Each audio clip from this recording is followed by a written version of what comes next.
You've had a few of those, yeah? Yeah. Those No, moments you wanna regret? that's never happened. Never happened to my friend. Like this, you ban the Oracle, ban the Meepo, immediately take Ember Spirit. This is solid Na'Vi lineup thus far. Already like it more than the previous game. And the straight up Coddle Bristle. Love that too. This Bristle hero is super underrated still, but I pray we don't see a Vanguard. How is he underrated when he's like the 4th most picked Because and you banned? still think Witch Doctor is better than Bristleback. Yeah. And it's not. It's not at all. There's no way. This Wait, hero is that where is a Harry Freak beast. was going with this? Witch Doctor over Bristleback? Tell me, would Witch Doctor be good here for Na'Vi? Yeah. I knew it. Yeah.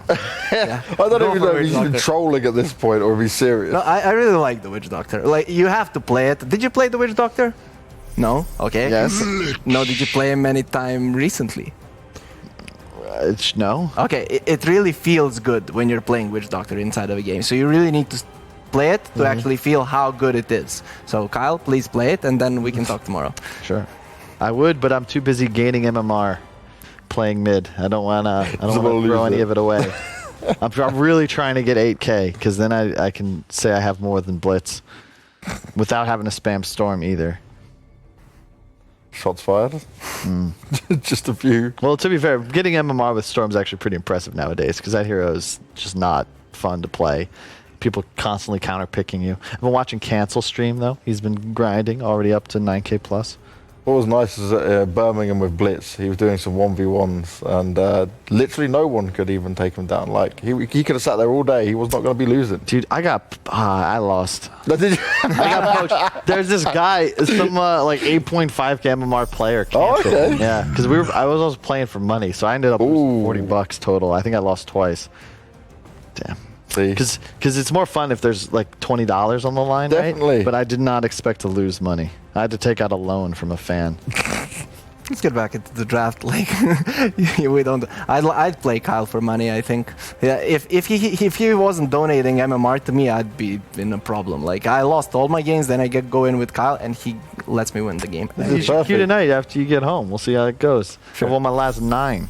First it was Lizard, the show match I was going to set up for Kyle, and now you're having to go Harry Freak. Everyone's a piece of Kyle. And this Phoenix pick, okay, they go bat. I was expecting perhaps a snap pick Silencer, because that hero's absolutely just so good right now. We saw the power of Silencer yesterday. But it's just tough, man. You're picking bad Earth Spirit. This Spirit lineup is a lot more ambitious, because you don't really have that same level of beef. And this team fight from Na'Vi, that raw magical damage is absolutely insane. Bad Earth Spirit need to find kills, and they're super squishy. You don't have that tower pressure that much. And now there's two natural vessel buyers on the side of Na'Vi against this Bristleback. You know, but the problem for Na'Vi is they don't take towers either, and both teams have this really good team fight lineup. So I guess if you stand with the Bristle at the tower and Na'Vi wants to break it, you can easily win a fight with the Earth Spirit and the Coddle. What do you think about LC here? Because this to me is the dream. I You like- have a I lasso like- counter. It's one of the best counters to Bristleback as well, because you just duel and force them to face you. It's just you Sunray in the middle of it. You can Lich Arm the LC. And it's really nice whenever you have like a get out of jail. We gotta think of a term for it, like escape mobility or self. It's just really, I guess, escape mechanic, like Slark, Quap, Ember. If you play with a cleanse, the game is so much easier, because you can just go fully in and know that, oh, I got lassoed, I got silenced. Well, it's fine. My LC saves me, and then boom, I zip away to safety. It's just it's so much fun to play. Plus, it's one of those heroes. Phoenix isn't that strong in the lane. It's okay, but LC is really strong during the laning stage, and those two well complement each other really well. So, dude, LC is bonkers right now. You got to do it the Seb style as well. I've seen a lot of people maxing Q. It's not good, because the speed bonus is maxed out. Like, the speed bonus doesn't scale. Seb just goes like 141 or 142 into maxed out WE, and you can farm Ancients and heal at like level 9, which is insane. And then you can trade with anybody. You buy Blade Mail, you go hit people in the face. They go for a Jug, which is nice in the lane. It's really good against the Coddle. This is just a really nice BKB mechanic carry game. However, you can't kill. You're just very reliant on Omni Slash to do damage right now. They lack stuns. This way, you know that it's gonna be Ember mid. Yeah. Okay, it's good against the Batrider, but we saw last game he can just skip. Earth Spirits gets level 2 and then he can rotate. So that's always a concern when people try and pick these lane counters to Bat. If their supports don't match up well, Bat just doesn't care, and he ends up out farming by backlaning. And Lich can't really contest the Earth Spirit and the Batrider. It is a good combo, Lich and Jug, but not if the Batrider isn't there to actually take the damage and die. So it's kind of the power of this Batrider, right? Because by just selecting this hero, you force the enemy to counterpick him in lane. Otherwise, he'd abuse them. But because the support matchup doesn't do a damn thing either, effectively your only play for NaVi is to pick a hero that guarantees a trade in the lane. Batrider's still happy, but he forces you to go for a suboptimal pick, perhaps, because you can't put something that doesn't lane against Bat well. So probably part of the reason we keep seeing this hero pop up in these EU-CIS matches. The second you see the two supports that actually can do anything against the Bat during the laning stage, you can pick it and then you have to go for what you just said, Jugger or some other hero that actually deals with the Bat, but it just doesn't feel as good, right? Especially when you have an Earth Spirit, that hero doesn't like to sit in the off lane. I just, real quick, why is it that Juggernaut can be shirtless? Like, isn't this against the TOS? Because we were going to have Rich stream shirtless yesterday, but you still can't show, you know, any kind of nudity, which to me is just... It's just not fair. Rich is too much man for the TOS, right? Where Jug has just got to be like, it's acceptable. He looks nice. Well, the irony is that you can stream pantsless, right? No one would know. But take your shirt off and suddenly everybody loses their mind. You can pull an alinity as well, whether it's done on purpose or not. You never know. No comment. Mars? I knew Carl was going to avoid that like the plague.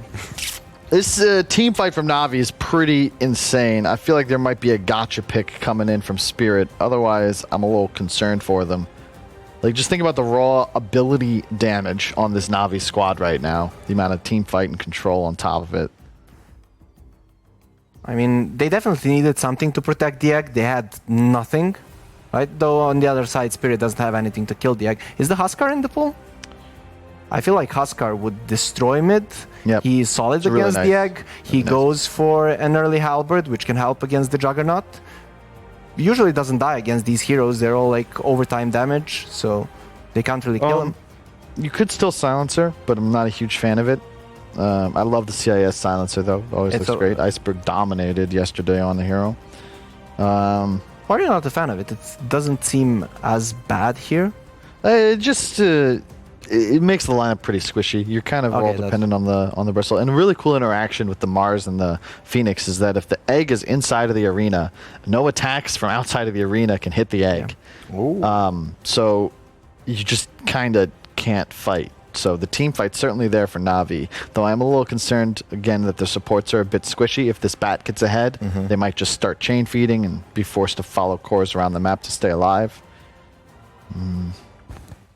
Dude, that reminds me of Treasure Planet. That movie's so underrated.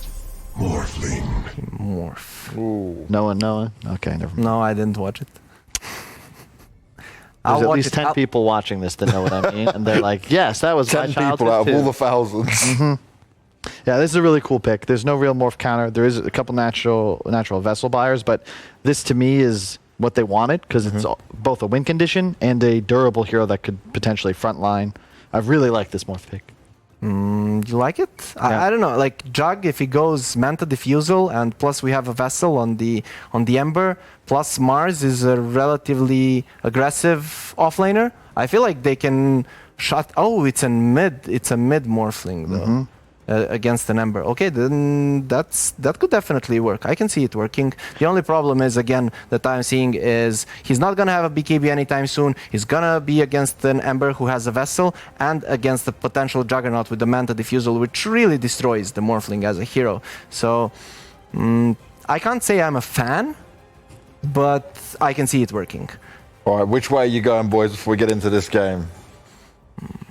I think it's a Spirit 2-0. As long as the Bat doesn't get abused in the laning phase, I don't see how NaVi kill anybody when their ults are on cooldown. And once again, Spirit aren't really cooldown dependent. It's just the lasso. Other than that, they can just keep going. Obviously, Coddle ult will play a part as well, but Na'Vi just need a lot of things to go right, and I don't see Ember having a favorable laning phase against this morph mid. Okay, one thing that I actually didn't think about, and that's why I now really like this morph thing, is that he can turn into the Jugger, use the spin, then turn back to the morph. He can kill the egg very easily with that, remove the vessel. So You could also turn into the Ember, which is pretty yeah, solid but as well. if you want a team fight, right? Yeah. Then you go for the Jugger, and it's actually going to be a really nice pick. So I'm going to go Spirit as well. So you're both going with Spirit. Let's see how it's going to go. We got Lyrical and Tsunami sat by, and we got a good game come out in the first one. Spirit took the win in a convincing fashion towards the end. What do you make of it this time around, boys?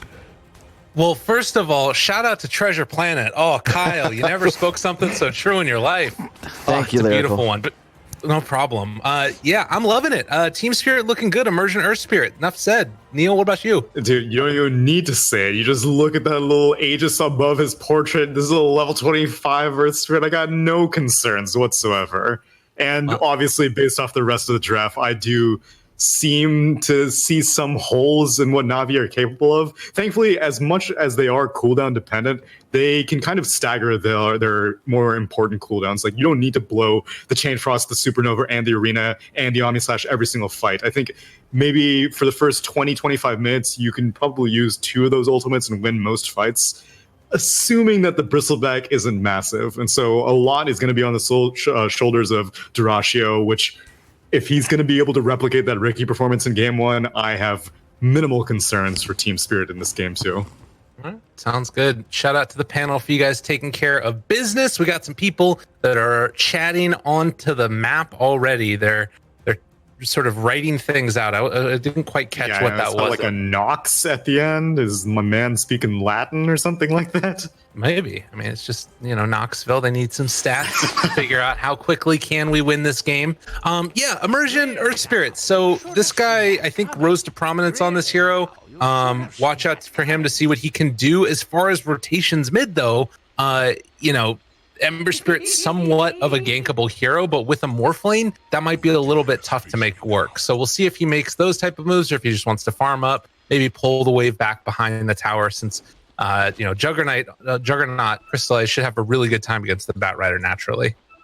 Yeah, it used to be Earth Spirit's claim to fame was, like you said, the ability to roam from lane to lane. The only problem is that is like his own laning phase is not that great, which is why we saw kind of Tusk take his place, because Tag Team was just an infinitely superior laning spell compared to anything that Earth Spirit had.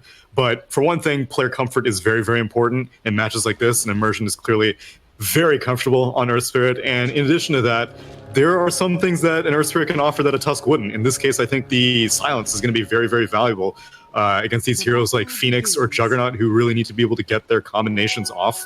If you just manage to get an errant Silence on them, all of a sudden you have a huge advantage before they get these BKBs or Manta Styles online. I agree, errant. I just like that word. Sorry, Yeah, I just wanted to say it. I'm dropping some SAT words in this cast. I hope you don't mind. Wow, very Aristots of you. Oh, I know. Look out. Way to extemporize, my are man. we the smartest? Are we the smartest casting duo out there? Clearly, no, clearly not. I don't think anybody can claim that title, because this is what we do for a living. But regardless, Dyrachyo, you talked about him playing on that Ricky last game, needing to have another solid performance. It's difficult, I think, to sort of stand out in the same type of way on a Bristleback. There's so much of that, like, sort of quick movement type things, being able to dodge away from spells that you can do with the Ricky. Although he did just dodge a spear right there, True. from Pasha. But we'll watch and see how that goes. Yeah, a part of it is also going to be dependent on Misha. Keeper of the Light and Bristleback have a very, very close-knit relationship. Like, for one thing, obviously the Chakra is great for a Bristleback. Despite all the nerfs to the cooldown reduction, Bristleback's spells are so low cooldown to begin with that he'll be able to duplicate them immediately. The other thing is that Coddle's also really, really good at stacking, and something that I feel like isn't as popular with the hero these days, but with a hero like Bristleback who can take advantage of ancient stacks very early on, it's not really that difficult for a Coddle to just walk somewhat close to the ancients, get a quick illuminate to draw aggro, and then start stacking for this Dyrachyo to hopefully start accelerating his farm very early on. Yeah. And that's going to be something to watch for. And you can see that already Dire have a bit of an observer ward placed down in the area where Coddle might be walking over to try and get a stack going. Spear away from Pasha to keep Dyrachyo back with this level 2 Bristleback. It's one of the really strong timings that he kind of hits early on. Granted, there is still some kill potential because he doesn't have any points up in the Bristleback.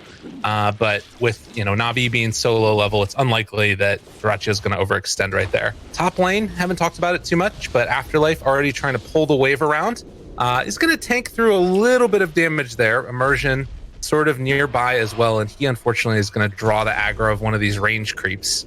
And, well, Ilias, the right click's coming through. Go for the slowdown, the rolling boulder afterwards, able to hit, able to body block. Ilias in some trouble. Oh, no screwed. TP away, he's dead. First blood. The only disadvantage is Afterlife has to drop the napalm stacks off of his creep wave, and so they were up to 5 stacks, and he'll have to start over, but it's totally worth it for first blood. Quick turnaround, and maybe Lich overstepping his bounds a little bit, but this is the advantage of having an Earth Spirit, is that if you aren't going to right-click people, which is what tag team's all about, and you're just going to deal magic damage, then obviously a slow and a stun will be much more valuable, and they get that first blood.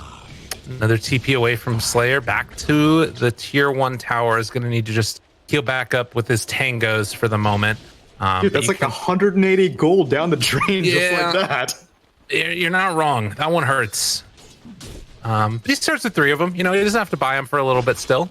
Got a little bit of time. I guess. That was the nicest change. I loved that when that came out. You wait until this Ember Spirit gets in trouble, and then we'll really see how expensive it was for him to do that. Roll in. He may need the help, but it doesn't connect. And able to break that clarity as well. Magical, taking it off of Immersion with the rotation coming in from the Lich. Gotta be careful. Moving forward. The slowdown. Is he going to be able to live through this? Doesn't look like it. Immersion. And Aragon says, thank you for coming to my lane. I really appreciate it. That helped me a lot. He may have been able to get a Disruptor kill out of it. Aragon has the haste turn. He can chase Ilias down all the way. Waveform for the kill. Nice. And the courier. Oh. Sick. All right, there you go. It was all a bait. And he didn't even get the salve delivered. Immersion. What a god. What a god, Earth Spirit. Setting up that entire thing intentionally 100% of the way. Bottom lane, Dyrachyo dodging away from those spirits. Either one of those two that were thrown out would have gotten the kill on him, but now with the salve being picked up, he's free to walk back in towards the lane, free and clear of any danger. Well, maybe. He still doesn't have Bristleback yet. Needs just a little bit more experience to get there. Wouldn't be surprised if he just skips it altogether. I mean, you've got a Coddle on your side. I think that you're more interested in playing aggressively rather than trying to retreat most of the time. And if they're going to be contesting over these 5-minute runes, then yeah, actually, in this situation, Dyrachyo may need to be careful, and he's not going to go all the way. Instead, it's Slayer that's trying to get aggro on the Misha. Not going to be able to do that much more there. But it is 3 bounty runes going the way of NaVi. Immersion, the only one to pick up one for Team Spirit. Slayer may have gone a little bit too close. Wow. Oh, never mind. That's what happens when you don't take your passive. Jeez. Yeah, they take down both of them. And his courier as well. Okay, so Magical making a worthwhile trip down to that bot lane. Doesn't even really take that much time out of his mid lane either, so solid rotation. Yeah, Dyrachyo, I can understand why he's playing this aggressively. Like I said, when you have a Coddle, you're... Oh wow, Immersion actually goes down in the top lane at the same time. Whenever you have a Coddle, you really have... I mean, how often are you going to be taking the aggression?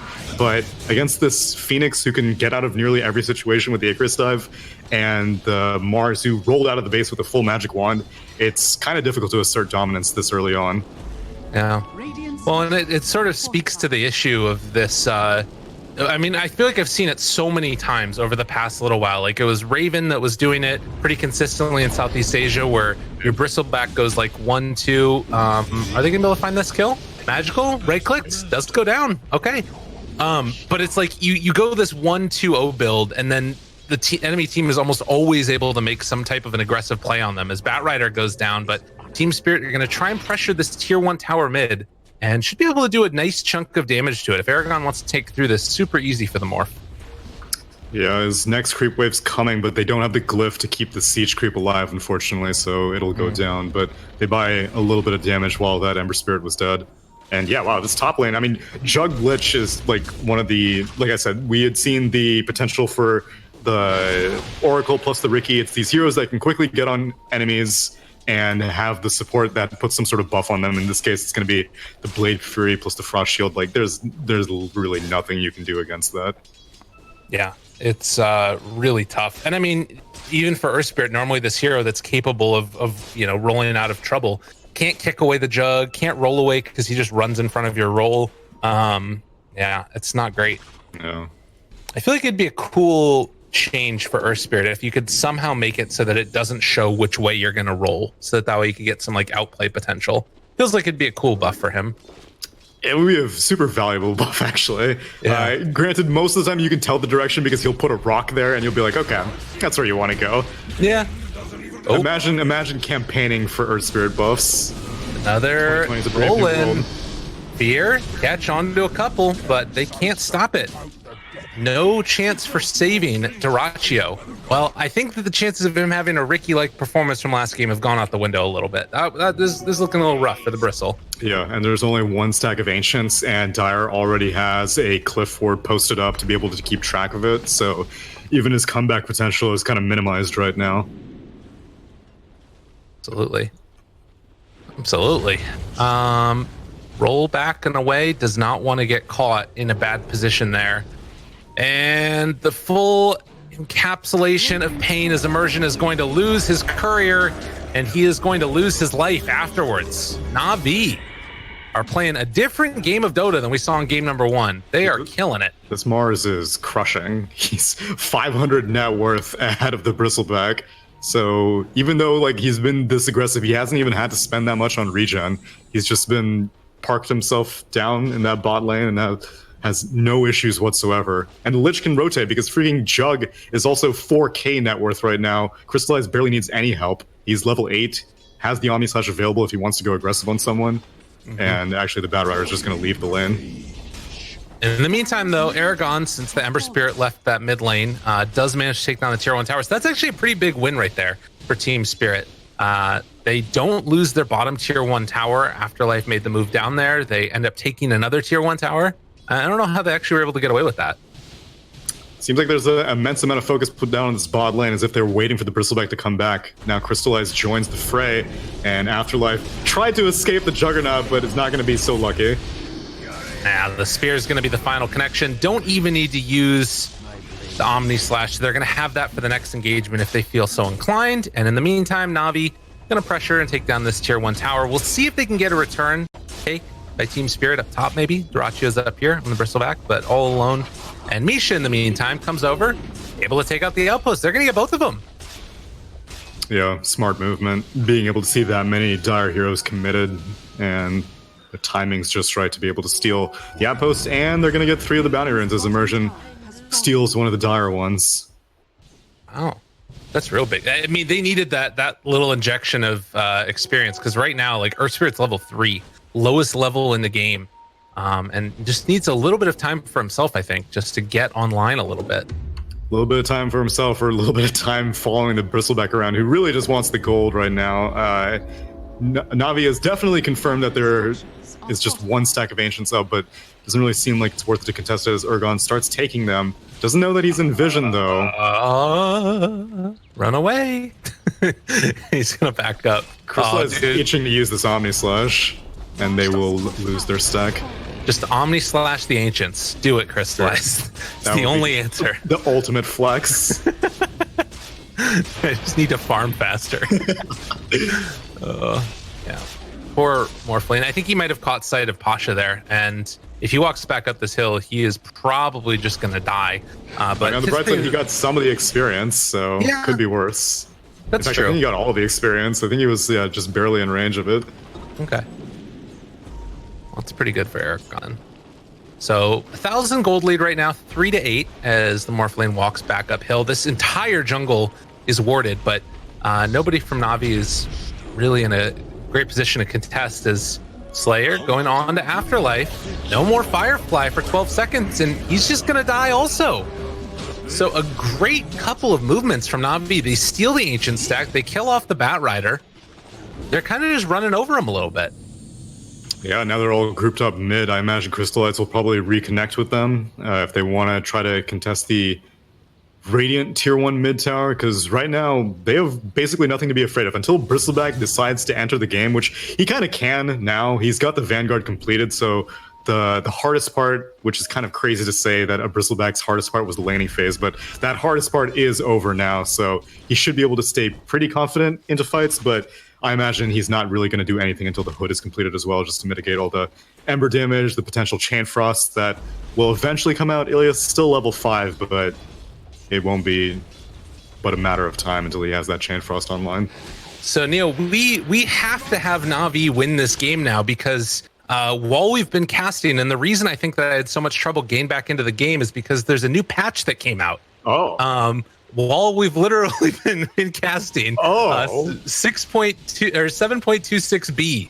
Really? So if we go to a game 3, we're going to get to see the first official Dota 2 game. So everybody out there's got to root for NaVi. I think that's the way this works now. That's pretty hype. I would be super down to see that. Okay, yeah, wow. Man, I really want to read a changelog, but I got to pay attention now. Okay, cool. It's whatever. not too long. Not too long. Oh, sweet. Okay, no, I've been enjoying this last series of patches then, where they're just a couple of bullet points that dramatically change the entire game. Wait, did it change Outpost EXP or no? All right, I don't know. I'm not reading it. We're not reading it. We gotta watch the game. We gotta cast. No, I just saw that it wasn't very long. No, exactly. That's great. Was that you banging on your chest? it was. Nice. You get the acoustics. I just thought it was like to pump you up a little bit. That too. Yeah, I like it. Hood now completed for Dyrachyo, so if a team fight does pop off, finally Bristleback, and he ends up maxing out the passive. I again, like, whenever you have a Coddle, this is usually not the chain of events, but given how his laning phase went, as he's actually bullying Slayer quite a bit, but knows that the Phoenix has the Icarus dive, so it's not going to go too aggressive. The scan hits, and Dyrachyo, he's able to tell that there's something going on. He's pinging, team, please come help me. They're coming for me. Jump away, rooted. Oh, and my man is hurting. He's struggling. Dyrachyo feared, pulled back in, and it was just a little bit too late. The recognition of the danger he was in. Bristol will die. At least he's recovering nicely, and this is all focus that isn't being placed on the Morphling. Ergon has basically gone through the entire game uncontested. It's 2-0-0. He's catching up to this Juggernaut, who also had an immensely free lane, and he's actually out-leveling the Juggernaut, so hopefully this Morphling will be able to carry the game, as he was their 22nd pick. He was the game-deciding pick, and as the panel had mentioned, there are a lot of things that make Morphling especially valuable, being able to turn to the Ember Spirit, to the Flame Guard, as Ember Spirit does actually end up rooting. Oh, and some trouble. Oh my god, they are just going in. They dropped down the Supernova, and now the Chain Frost bounced around a couple times. Dota was crashing for me, but we're back again, and Ergon able to get the jump away for the moment. So they only lose the Lich, but able to take down Immersion and Batrider. And they still haven't had to use the Omni Slash, so yet again, they're staggering their ultimates well enough that NaVi never really have, like, downtime, so to speak. They use the Arena to get that Bristleback kill, easy, clean. They use the Chain Frost, and they use the Supernova to finish off that Batrider and the Earth Spirit, smooth. And now they have the Omni Slash available, so they don't need to sit back and farm, which, I mean, I imagine that they probably will, because they were able to take that Tier 1 tower up top, so they claim an objective off the fight as well.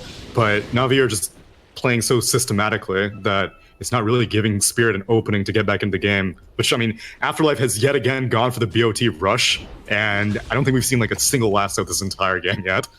Yeah, it is not really been his goal. It's mainly pushing out the waves, maybe trying to bully somebody back, but this 4,000 gold.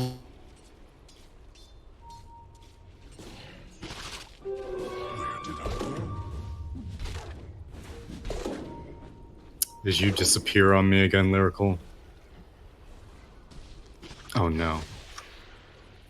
I am assuming I'm solo casting right now, because again, I don't know if 100% if you guys can hear him or not, but I'm looking at the Discord call. Okay, never mind. Lyrical can hear me. I don't know if he can talk though. Regardless, we'll continue until he joins in. Smoke up on the Radiant. No, never mind. It's just an invis rune. See, this is why I don't do the play-by-play. Dire are scanning.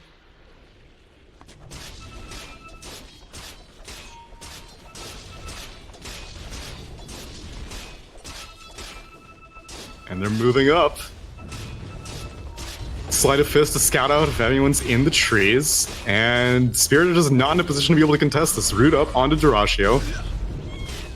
But the rest of his team's just running interference. Crystallize starts to take some of the focus, but he has 2 points in Omni Slash. Arena comes out. Spear connects onto Misha. Not able to get anywhere in range for that Will-O-Wisp. Bristleback taking a lot of the focus, but he's going to have to turn around with that Sinister Gaze. He will go down to the Sleight of Fist.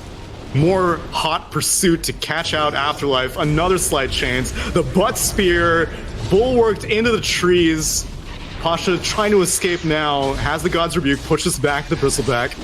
Crystallize still holding on to Omni Slash. This man has not casted a single Omni Slash this entire game. And he made...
Radiant's middle tower has fallen. Later, when you least expect it.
For the dead. Mine is truly a blessed life.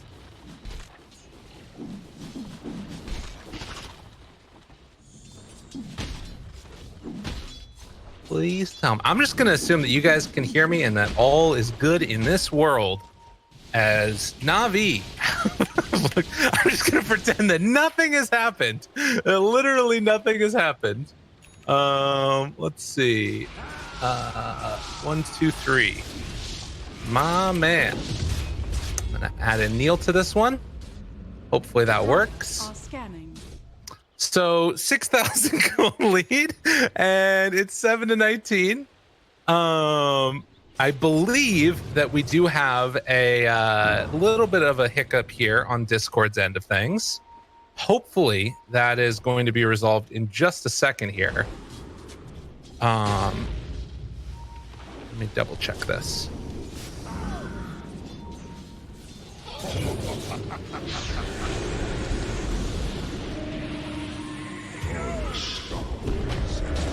Okay, great. Did they hear me? Wonderful. All right, we're in there, Pasha. See if we get the spear now onto immersion. I don't know what's happened the last couple minutes. We're just going to assume it's all fine and dandy. Aragon, get the hell out of there. There's a spirit vessel debuff on you. Duraccio tries to run away. The fear. Oh, the ancient creep. He wasn't able to kill him earlier, so they kill him now with the chain frost bounce back and forth. under control for the moment is Afterlife. They try and control and kill off the Ember, but to no avail. Magical will not be denied. 7-23. Looking pretty for NaVi. 8,000 gold lead now. So apparently, a couple of things just went all down super duper fast. The new patch means that there's no casters allowed. That's what happens. So we're back. We're chilling. Okay, Lyrical back. You guys are there. Wonderful. Oh my god. Apologies for what went on there. It was a little bit of a hiccup. Oh no! Magical mid lane silenced. Under control. What happened? He's down. They're going for Roche though. They got to be super careful. NaVi, if they overextend right now, they weren't all together. Ilias is now also dead. They found their moment. A DD on Crystallize, dude. Omni Slash could completely destroy Team Spirit though if they try and fully go in on this here. Afterlife finds Pasha. Dude, NaVi, what's happening? The Butt Spear trying to run, trying to hide. Crystallize DD wears off right now. Aragon turns onto the side. Blade Fury spin, trying to chase Immersion, gets the kickback to buy a little bit of extra space for himself. The roll forward is going to be interrupted by Crystallize. Another round of silence, walking up to the high ground. Afterlife there as well. They don't have Supernova for 18 more seconds. Omni Slash not doing enough damage. Rooted, Pasha jump forward, puts the kibosh onto Immersion. Another round of the spear holds this bristleback to the cliff, and the fear pulls him in. That passive ain't doing nothing. NaVi, after a little bit of a hiccup, pull it back together and are now going to be able to move in and take down Roche. Oh, lordy. We're doing it. Well, 9-25, and now we are looking like Roche. This is just the first one of the game, believe it or not. It's Afterlife trying to find an angle to jump in and snipe this Aegis away, but it doesn't look like it's going to happen. Or he's just farming jungle. That's the other option for him. He's farming the jungle, Lyrical. Hey! He's sniping couriers too. It's all good in the hood. Hey, how's it going? You're alive. You're alive. I've been alive. Both alive. Afterlife's alive also, as he will manage to survive that spirit attempt. I don't know what happened. It was just like the entire internet fell apart. Oof, been there. It's all good. We've recovered. And you know who else has recovered? Not Team Spirit. You're not wrong. Still pretty NaVi favored right now. I think it's coming to the point that Morphling's starting to become very difficult to deal with. Once he gets the E-Blade and he's able to get that insta-pick off on some support, then one of these giant teamfight ultimates will probably not be a factor anymore. But until then, NaVi still have a pretty significant advantage. Yeah, they look nicely done, Immersion. It's gonna cost him, but you know, your life is worth a bounty rune. Greater good. Wait, did he pass? Oh, I thought he had a gem. Never mind. Has been killed. But Misha? trouble. Pulled back in. Doink. One more spear right to the back of his head. And with the both supports dead now, this is looking like it's going to be more than just the Aegis. It's going to be some buildings possibly. Afterlife trying to slow down the push, but Firefly in the wave. They piped it? All right, so the creep wave survives. Whose pipe was that? I don't know. Was it? I don't know. I'm not seeing any pipes. It was Mars. Mars's pipe. Oh, there it is. Yeah. Okay. So yeah, he pipes up the wave. It'll survive. They will be able to successfully push this tier 2 mid. And who'd they end up giving the H to? Oh, they gave it to Ember Spirit. Okay. Roll connects. Oh, that shotgun. Nicely done. They went back to try and deal with Afterlife, and because of that, Immersion able to set up the kill on Crystallize. So, you know, they make the nice play to try and come back and kill the person that's cutting their wave, but then they overextend and gonna get caught out. Now, controlling the Bristleback, round 2. Dude, Spirit Vessel for Magical doing a hell of a lot, and they drop the Kato ulti, but it's just these couple of supports, although Aragon trying to do some extra damage in the form of that Ember Spirit.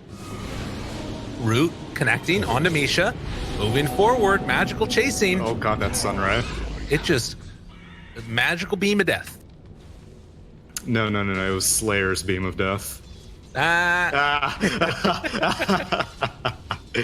Little goober you. Sending that Juggernaut mid all alone, at least one hero should have stayed as a bodyguard for the Juggernaut. Granted, I don't really know if the support could have been able to react, as that was the E-Blade debut. Oh, lasso. But quick reaction from Ilias. And Chain Frost, bounce. Is it going to be an? Oh my god, they just got destroyed. Yeah, it's Morphling party time now. He's got the E-Blade, he's got a Titan Sliver, he's got basically nothing to be concerned about. And as we can see, even the Juggernaut has to be vulnerable, so there's no way that the supports will ever be able to put up a fight against this Morphling for right now. Magical goes for the Lotus Orbs. That's kind of a cool answer in a way to Morphling, sort of, but I kind of am feeling what you're saying about Morphling being super online. I mean, do NaVi have what it takes to deal with a crazy farmed Morphling in the late game? Yeah, but they at this point they need like all of their ultimates. So I was saying earlier in the game that they were able to stagger their ultimates, they were able to maybe use 1 or 2 in a team fight. At this point, you need to pop out all of them, because for one thing, the Morphling is likely going to be able to deal with the Supernova, just inherently based off the attack speed, and if he turns into the Juggernaut, activates the Blade Fury, then the Fire Spirits won't even be able to slow his attack speed. But the rest of his team is not nearly as farmed. As you can see, there's like a canyon in between the Mars, who is NaVi's offlane, and the Batrider, who is Team Spirit's offlane, and that's pretty significant because Batrider, he's able to get these pickoffs in support situations, as we saw the Phoenix get lassoed when it was just a Lich to support him. But in a full 5-on-5 engagement, what is this Batrider really going to be able to contribute other than cutting the waves, which Afterlife is doing quite passionately? And well, Immersion does have a silence available, but does not decide to use anything. He's just gonna die. So they take down that Earth Spirit. They have another wave that's coming in. Nobody there to cut it from Team Spirit right now, but this tier 2 tower is going to fall. Whoa, magical. He wants to use this Aegis. Dangerous. Yeah, there is 20 seconds left though. That's kind of the danger zone, right? Where if you get caught out before that one expires, especially against a Batrider who can drag you all around the map. He may feel a little bit cocky because he's got a haste rune bottled as well, but rightfully just was looking for a quick pick, no find, and they're gonna let a timeout now. Well, Duracio's there. He's spiderling is up to the high ground, and yeah, that Aegis expires. Batrider opening, finding Crystallize, in some trouble. The big combo comes out, but he's able to get the Blade Fury off. The spin now, the Supernova also being comboed together. Duracio isolated away from the rest of his team. They take down the Ignis Fatuus, and it looks like the Bristleback is gonna fall. Big win there, and Crystallize in the meantime, wait, they jump in on the Morphling. This dude's crazy. Spear comes out, he is dead. No buyback, 80 seconds, and that might just do it. Unbelievable. Yeah, really hoping for a chance to snipe out that low HP Juggernaut. Maybe like a drive-by shotgun, but it costs him dearly. Yes, it does indeed. And they're chasing Afterlife here because they know if they can get this kill too. Spear just connects, but I mean, you look, the bigger problem is the base now. Oh, Morphling just got buyback with the bounty rune. Afterlife, what a god. All right, are they gonna need it though? I mean, I guess we'll definitely need it, but are they willing to do it? Probably not. There's still tier 2 towers up on bot and mid. I think you're willing to give up a set of racks. Although 40 seconds is a long time, but with no Desolator online, they can't go for tier 4s, so I think NaVi are just going to be content with their one lane, and Spirit are going to be content. Yeah, Morphling already bought something, so he doesn't even have buyback gold anymore. I don't know what it was that he bought. Maybe like a TP or something like that. Yeah, that's what it was. But regardless, lane of racks for NaVi, and now a 15,000 gold lead. I guess that's the other thing to think about is like if your Morphling buys back at this point, it slows down his item progression that much further, and they need him to be like large and in charge in these fights to really work. And this is a team that can deal with a lane of racks being down. You've got a Coddle for wave clear. You've got the Batrider for wave clear. It's not really the end of the world if you lose one set. But a Morphling, like he's going to win the game for you. And if he's down 1.5k just to buy back into a fight that they probably wouldn't even be able to get any kills. At most, it discourages one racks from going down. But you need to be able to find like a Juggernaut kill or an Ember Spirit kill if your Morphling's buying back. Yeah. Although there's a smoke up. So he may get back if he dies now. Oh, down. Looking for at the arena, catches Aragon. He manages to get the spin off, but it's not going to be enough. They lose the Morph lane yet again. Immersion in some trouble. Ooh, that last second sleep and then the runaway. Immersion gets brought down by Magical. Nice sleight of fist there at the end. So he got the strength form off, but was not enough to keep him alive. And now bottom is likely to go down as Crystallize was already pushing. And for this one, he may need to buy back now, because 2 sets of racks is significantly trickier. Again, he is going to win the game for them, but at the same time, with the Earth Spirit being dead, I guess you can't really force a fight. And they're just going to have to let this go. Tier 4s are going to start getting sieged now, though. Clock's ticking. Yeah. I mean, you really don't want to have to buy back if you're the Morph lane, but now at this point, it's feeling like it might have to happen. The spear push back onto the H. They're pulling Mars into the fountain. Now, Bulwark is pretty good, but it's not that good. And they will be able to bring down that Mars. Meanwhile, Magical trying to get away with the rest of his team. Crystallize, turning, does have Omni Slash if things get a little bit dicey. Spins first. Flame Guard. Keeping a little bit of distance back from the rest of them. Afterlife does not have Lasso for another 60 seconds. They got to be careful about chasing too far. This is where things can get a little bit dicey. The turn now onto Duraccio. The overextension again punished. And they are going to be able to go for more here if Navi want.